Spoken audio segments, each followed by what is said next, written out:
Nuno Corte Real, maestro, compositor, nasceu em 1971, está hoje no Lugar dos Novos, aqui a conversar connosco sobre o seu percurso. Não começou a estudar música muito cedo, mas suficientemente cedo para ter feito, de então para cá, uma carreira e um percurso extraordinário naquilo que, enfim, normalmente se convenciona chamar a música clássica, erudita, mas sobre isso já vamos falar. Esse gosto pela música começou antes de começar a estudar música? Sim. Tudo começou com a poesia de Fernando Pessoa. Sim. É muito engraçado porque... Começou pelas letras, então? Sim, pode-se dizer, porque, enfim, eu descobri a poesia do Pessoa bastante cedo e isso foi uma coisa muito forte e eu... Bastante cedo? Era mesmo criança? Quer dizer, bastante cedo, sei lá, 12 anos, não sei, 11, sim, 12... Sim. E aquilo foi muito forte porque eu acho que é uma poesia com muita música. Muita mesmo. Encontrou musicalidade ali. Sim. É claro que, pronto, nessa altura também já ouvia muita música clássica, não é? Mas ouvia nessa altura muita música clássica, tinha que ver com o ambiente familiar, que normalmente com 12 anos não se ouve muita música clássica. Sim, com o meu pai, também com a minha mãe, que também estudava, enfim, estudava canto na altura e pronto, eu tenho assim umas certas... Não sou de facto um menino, como é que se diz, ortodoxo, não é? No seu percurso, mas pronto, sou, digamos, sou paradoxal ou pouco ortodoxo, mas essa poesia teve um impacto muito grande, porque há ali muita música e eu senti essa música e não sei, é uma coisa muito natural e que ainda trago isso hoje. Sim, eu acho que trago, porque tudo aquilo... eu lembro-me que depois, mais tarde, por exemplo, nos livros do Pessoa, por exemplo, no Álvaro de Campos e no Alberto Queiro, eu escrevia, fazia anotações a lápis de uma espécie de sinfonias poéticas, com grandes crescendos.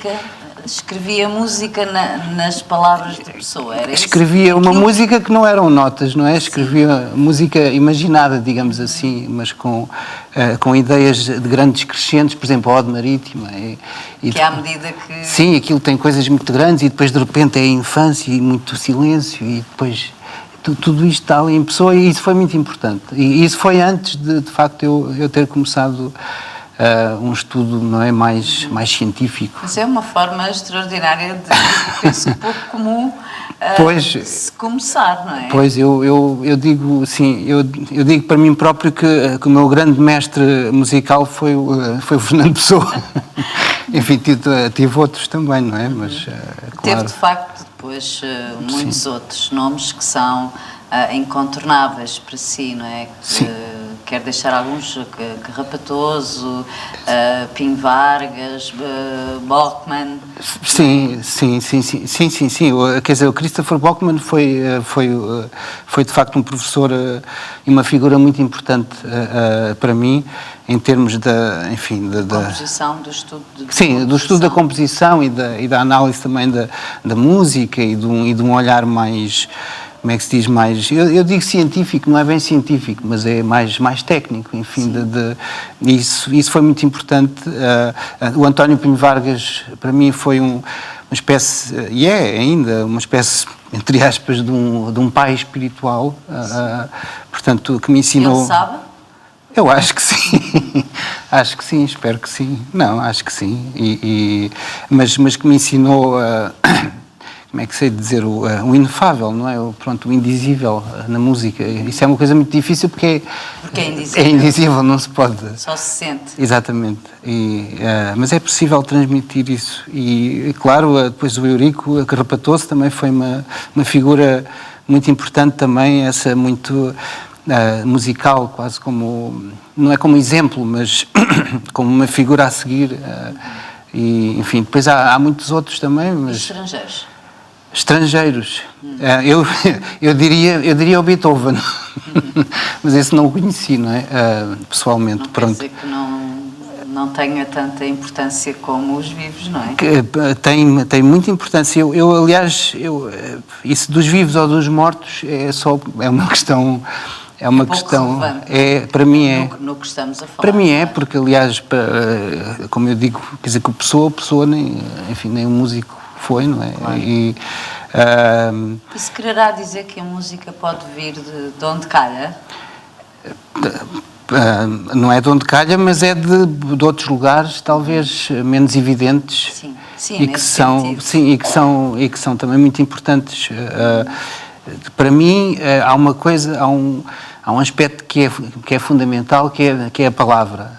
A palavra sempre teve em mim uma força fora do comum, enfim. E daí o Pessoa, não é? E, portanto, por isso eu tenho sempre trabalhado muito a palavra, não é? Seja com canções, com óperas, com teatros musicais, enfim, tudo o que envolve a palavra, não é? Que pode...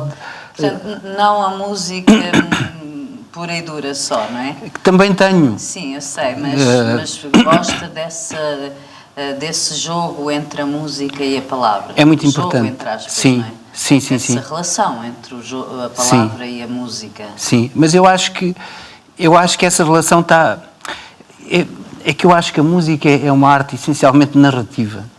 Portanto, narra. Se não narra, para mim, não existe. Quer dizer, existe, mas é mau, é chato. Não tem pronto, interesse. Não tem interesse. E pronto, é isso que eu ouço em todos os grandes mestres. Por isso, quer dizer, sei lá, em qualquer obra do Bach, por exemplo, não é? Eu encontro um poema, encontro uma história, encontro qualquer coisa, uma ideia, pode não ser uma coisa com narrativa, não é? Mas encontro mesmo, para mim. Pronto, e é isso. Vê lá, sim, olha para a música e vê sim, lá leio. as palavras. Quando ouço, leio. É mais ou menos assim. E, portanto... Voltando um bocadinho, se me permite, porque depois as coisas não surgem do nada. Fez um percurso de formação musical, não é? Sim. Estudou música, depois foi estudar também para a Holanda. Para a Holanda, sim. Eu estudei guitarra, e depois também estudei um pouco de canto e depois fui sempre estudando assim um pouco piano também, embora eu não, quer dizer,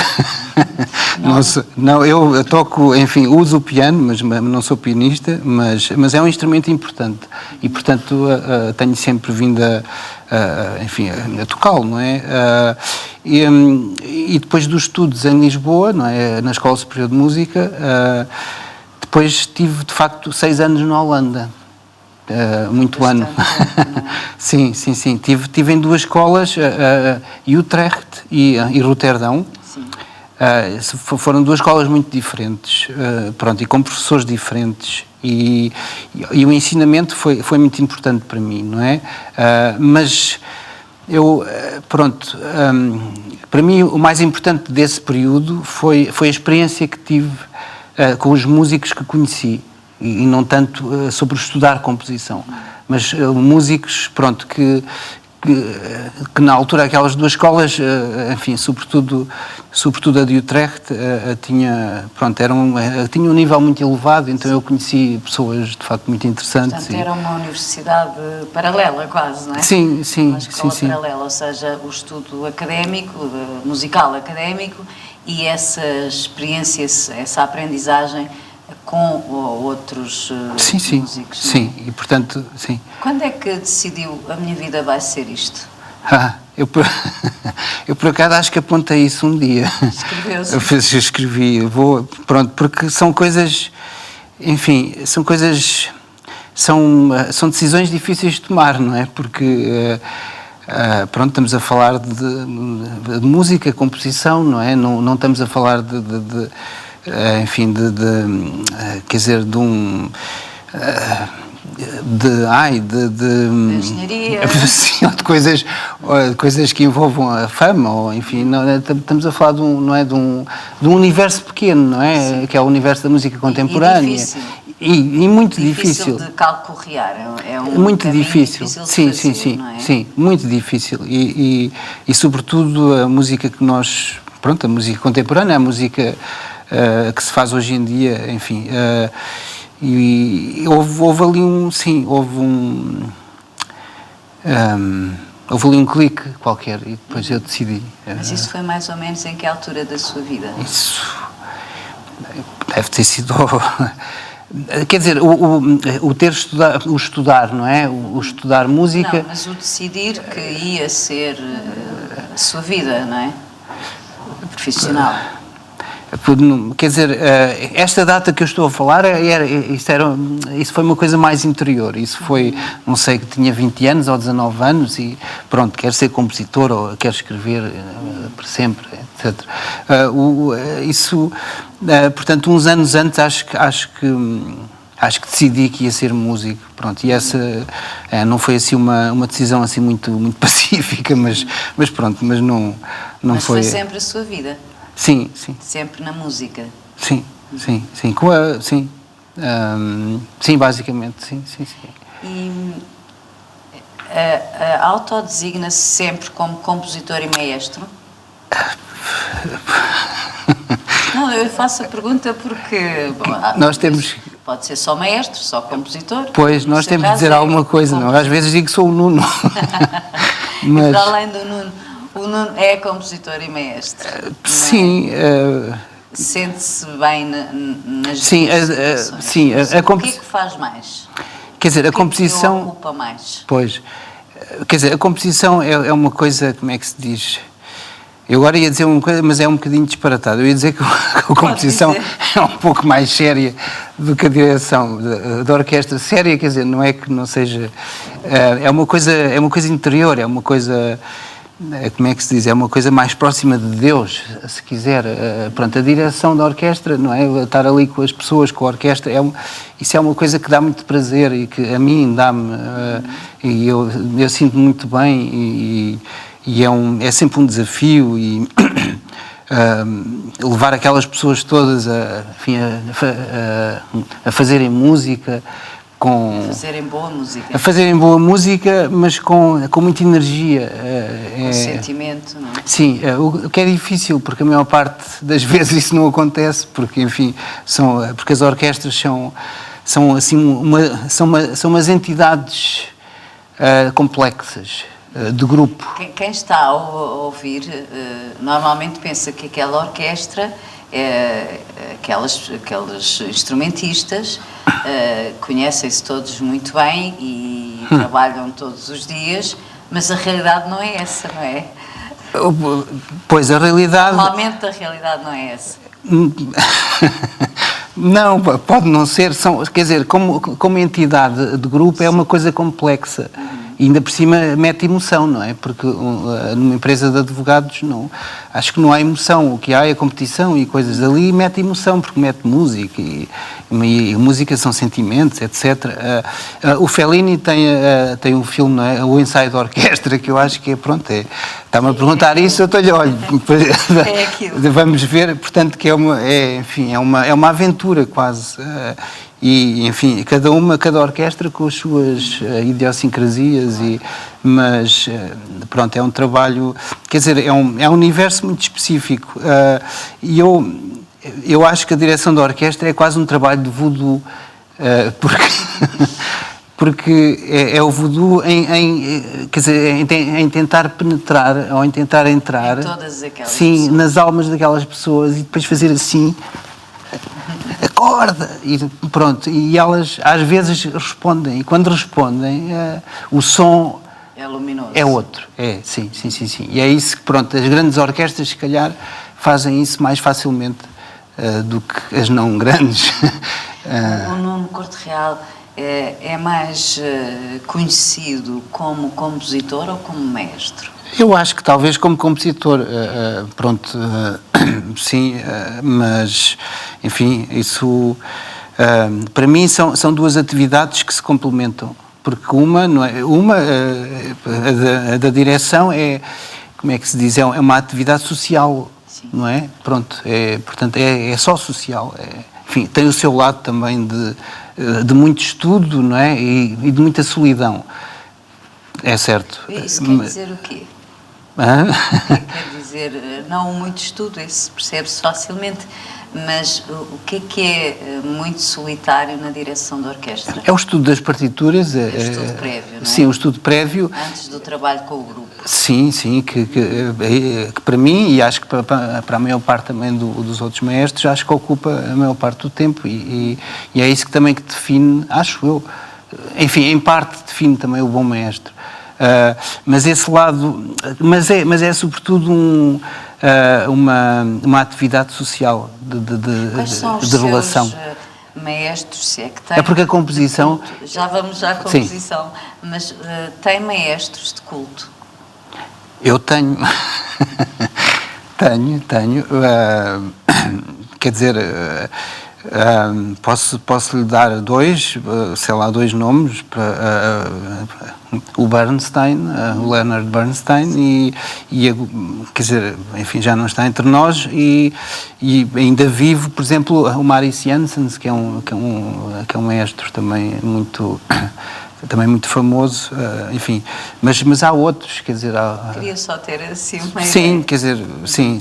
Vamos então de novo à composição, e eu agora gostava que deixasse aqui, que enumerasse alguns dos seus trabalhos, aqueles que considera mais significativos, mais relevantes, mais importantes de tudo o que já fez. Sim. Para depois irmos outra vez para as orquestras. Sim.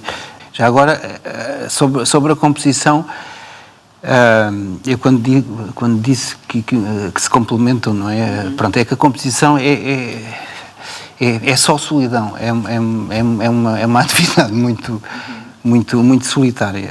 É aliás, como a criação também. Enfim, mas é sofredora?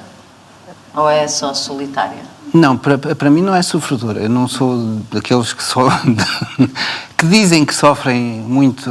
Claro que há sempre problemas e há um sofrimento inerente ao próprio trabalho, mas isso é o sofrimento, por exemplo, que um atleta tem quando está a acabar a maratona, está cheio de... que está a sofrer imenso, mas faz, não é? música com prazer? Sim. Enfim, dentro do possível. Mas eu estava a pedir-lhe que nos deixasse sim, aqui alguns exemplos, sim. Quer dizer, houve alguns projetos que foram, de facto, muito significativos. Por exemplo, a ópera que escrevia com o Vasco Graça Moura, por exemplo, os Banksters, isso foi em 2011. Na altura foi muito importante, não é? Sim, mas para mim foi digamos, o maior projeto que eu já escrevi, porque foi uma ópera sinfónica, portanto, tinha tudo e mais alguma coisa, e muito longa, não é? Com 2 horas e 10 minutos, e também o trabalho com o Vasco foi um trabalho incrível, foi um trabalho extraordinário, e isso marcou-me muito em todos os sentidos, no artístico, mas também em termos de organização também do trabalho, porque isso é tanta nota, não é? São tantas páginas que não se pode abordar isso levianamente. É preciso uma organização muito no tempo. Claro. Não é como fazer uma canção, não é? Sim. Pronto, se calhar sai para a semana que vem, se calhar não sai. Ali não, ali tem mesmo que sair porque é uma coisa tão grande, não é? E isso foi uma grande aprendizagem também. A questão da minha relação com o tempo, não é? E sei lá, e depois mais próximo, estou-lhe a dar uns exemplos, não é? Claro, porque há tanta... Não vamos pronto, aqui enumerar tudo, gostava por isso de ti, claro, mais significado têm. Claro, eu tive também o privilégio, pronto, de poder ter feito até agora muita coisa e por isso... Mas se calhar um outro projeto que foi também muito especial para mim, também eu acho que, num certo sentido, me mudou. Não quer dizer bastante, mas enfim, eu fiz, portanto, em 2017, sim, 2017 fiz umas canções para a Maria João, para a cantora. Sim. E com poesia original do José Luís Peixoto. Sim. Foi um projeto que construímos, eu e ele, portanto, fizemos ali uma série de poemas, quer dizer, ele fez os poemas e depois nós organizámos 12 canções, chama-se Agora Muda Tudo, pronto, para ela cantar. E isto é música escrita, e ela canta música música não escrita, não é? Pronto, que muitas vezes é mais original, é mais genuína. E isso foi um projeto que, quer dizer, que eu tive que sair da minha zona de conforto porque não sabia bem o que é que ia acontecer. Acho que foi a primeira vez que eu não tive a certeza. Não controlava tudo. Que até ao primeiro ensaio que tive não fazia a mesma ideia do que é que ia acontecer. Isso, pronto, coisa que nunca aconteceu, não é? Eu tenho sempre uma ideia do que é que vai ser. Sim, e prevejo também a experiência, etc. Ali, mas eu tive alguns ensaios com ela e ela estudou aquilo muito bem, não é? Incrivelmente, e portanto foi como, sei lá, foi como o Álvares Cabral chegar ao Brasil, não sei, de repente... Ou seja, foi um grande desafio para si, Sim, não é? de repente vi uma praia cheia de indígenas e pronto, e tive que aprender... Vamos saltitar mais um pouquinho e voltar à orquestra, porque na verdade o Nuno Corte Real já passou por muitas salas muito importantes, quer em Portugal, quer no estrangeiro. Já teve muitos trabalhos encomendados pela Fundação Gulbenkian, pela Casa da Música, ou seja, eu estou a referir estes casos porque são instituições que não encomendam trabalhos a qualquer compositor e, portanto, isso dá ou transmite a ideia do lugar que já ocupa na música portuguesa, na sua área. E por aí não tem tido dificuldades nenhumas. E no estrangeiro também tem trabalhado e tem conduzido orquestras estrangeiras, e eu gostava que deixasse aqui, já não temos muito tempo, mas um pequeno retrato desse percurso. Sim, isso é tudo certo, mas não é uma coisa... Não é uma coisa fácil, não é uma coisa fácil. Não é uma coisa fácil, é uma coisa que tem exigido de mim tudo. E, portanto, eu sou como é que se diz, um workaholic, não é? Quer dizer, sou um escravo do trabalho, na realidade. Tive de facto a sorte de poder ter trabalhado com essas instituições, também com o São Carlos, também com o Culturgest, enfim, todas. E também tenho tido a sorte de poder trabalhar como mestre, mas também como compositor, porque a mim interessa-me muito trabalhar com uma orquestra, música dos grandes mestres, não é? Mas também a minha música. E eu acho que isso é uma figura que acho que no passado acho que era mais regular, havia mais a figura do músico-compositor. Eu não digo maestro, músico-compositor, não é? Pronto. E na segunda metade do século XX isso perdeu-se um pouco. Houve alguns casos, mas a grande maioria dos compositores ficaram ali fechados numa espécie de uma redoma e só faziam música e só faziam aquilo e pronto. Perdendo até o contacto, não é? Com o tal coletivo, não é? Completamente. Com o público. Completamente. E isso para mim reflete-se na música que fazem e para mim é um aspecto muito negativo. Porque se falarem todos os grandes mestres, aos quais eu não me comparo de maneira nenhuma, mas todos eles tocavam ou dirigiam, quer dizer, o Mahler, não é? Sempre dirigiu as sinfonias, quer dizer, o Liszt era o que era, sabe, o Paganini, todos, o Beethoven, o Mozart, etc. E pronto. E, portanto, eu estar ali com uma orquestra também é importante fazer a minha música. Acho que todos ganhamos e todos aprendemos e, portanto, é uma experiência muito importante que eu tenho tentado fazer e tenho tido, a sorte e o privilégio de poder fazer com algumas Se calhar orquestras. não é só sorte e privilégio, não é? Pois. Mas, enfim, eu compreendo a modéstia. Mas é uma coisa que eu acho que a própria orquestra também aprecia. Também aprecia, porque... E também tem dirigido orquestras estrangeiras. Sim. É convidado com regularidade. Com alguma, quer dizer, a última... o último caso que foi, tive na Polónia, com uma orquestra, a Częstochowa, que é a Habermann Philharmonic, e, enfim, tenho tido... Já esteve noutros países sim, também, Milão. E com orquestras estrangeiras que vêm atuar a Portugal. Ou seja, eu com isto tudo quero perguntar, é isto, o Nuno Couto Real é um nome conhecido já internacionalmente. Gostava que ficasse aqui clara essa noção, não é? Sim, a reação tem sido sempre excelente e pronto, quando eu estive, por exemplo, em Milão, em outubro passado, quer dizer, de facto foi muito bom e tanto da orquestra também como a imprensa de Milão, etc. Mas pronto, quer dizer, o importante é o trabalho que nós fazemos. O conhecimento também é importante, não é? Sim, claro. Como maestro, para além das suas obras, gosta de conduzir orquestras a tocar que compositores? Um ou dois? Há bocado falou no Beethoven, já? Sim, o Beethoven, sim. Mas qual é o seu compositor? Eu diria mesmo Beethoven. Pronto, eu tenho qualquer coisa, é uma espécie também de Fernando Pessoa da música. Anda sempre atrás de si. Sempre. Às vezes mais, outras vezes menos, não é? Depende, é cíclico, mas de facto, e dirigir Beethoven, fazer a música de Beethoven, para mim, para já deixa-me num estado de, como é que se diz, de euforia,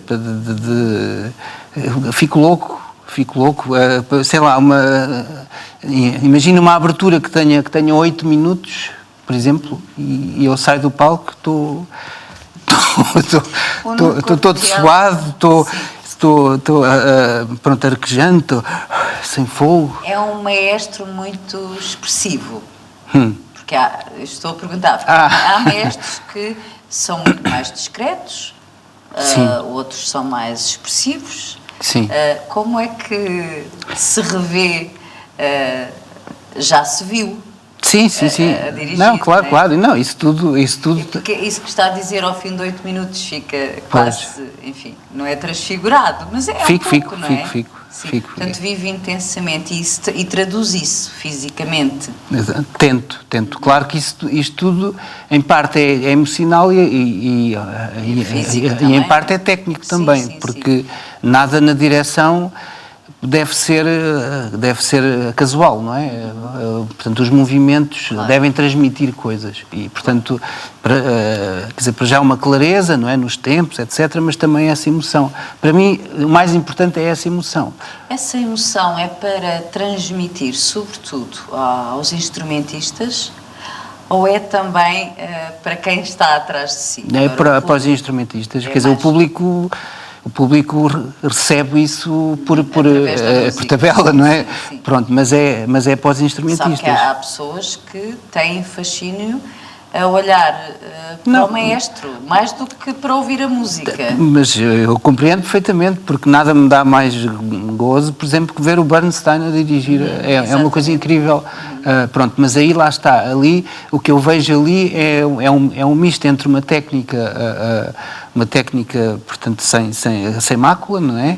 E uma emoção que me dá-me vontade de ir ter com ele e de o abraçar, e, enfim. Nuno Couto Real, nós temos mesmo que terminar, mas tenho aqui, e não podemos falar sobre tudo, trouxe-nos aqui um CD e um programa. Sim.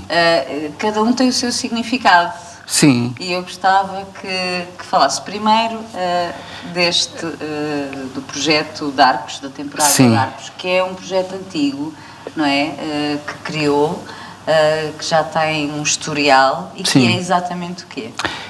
A temporada de Arcos, sim, tem um historial já de 12, mais que 12 anos, se calhar, mas esta é a 12ª edição.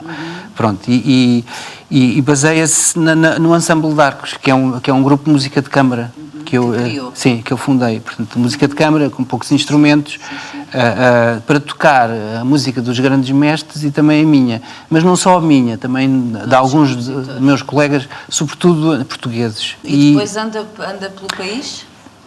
Sim, temos alguns projetos. Agora, isto foi uma coisa que cresceu muito ao longo destes 12 anos. E neste momento já é uma coisa que me assusta um bocadinho, porque, pronto, já envolve orquestras convidadas internacionais, muitos concertos também, portanto, em Portugal, e projetos com CDs, por exemplo, também fazemos. É uma coisa já bastante grande e, enfim, já é um bocado, como é que se diz, tem um mastro já pesado. Mas é uma coisa que também me dá gosto também, porque enfim, também é uma espécie não, quer dizer, é uma programação, não é? Claro. E é uma atividade que se desenrola durante o ano. É uma temporada, não é? De concertos, não são muitos concertos, mas são concertos especiais. Mas quer dizer que já ganham um espaço, não é? Sim, e que tem a sede em Torres Vedras, portanto, com o apoio da Câmara Municipal de Torres Vedras, com o qual nós já trabalhamos, pronto, desde o início, mas que também se estende a Lisboa e depois também a outros pontos do país. Muito bem. E depois Lagarto Pintado? Porque depois de falarmos de Beethoven, podemos falar de Lagarto Pintado. Claro que sim. De que forma? O Lagarto Pintado é um projeto infantil que, na realidade, são arranjos para 3 instrumentos e cor infantil. Portanto, viola, violoncelo e piano, e depois cor infantil a 3 vozes. E são, portanto, de canções do nosso cancioneiro popular infantil, que é um cancioneiro muito rico. E que nós, enfim, da minha geração, não é? E de muitas gerações. E de muitas gerações, conhecemos todas as canções. Estou a falar, por exemplo, do Lagarto Pintado, não é? Da Que Linda Falua, A Caminho de Viseu, enfim, O Meu Chapéu Tem 3 Bicos, todas essas canções, não é? Eu conheço-as todas, mas de par que as crianças de hoje em dia já não conhecem. E este projeto nasceu em 2015.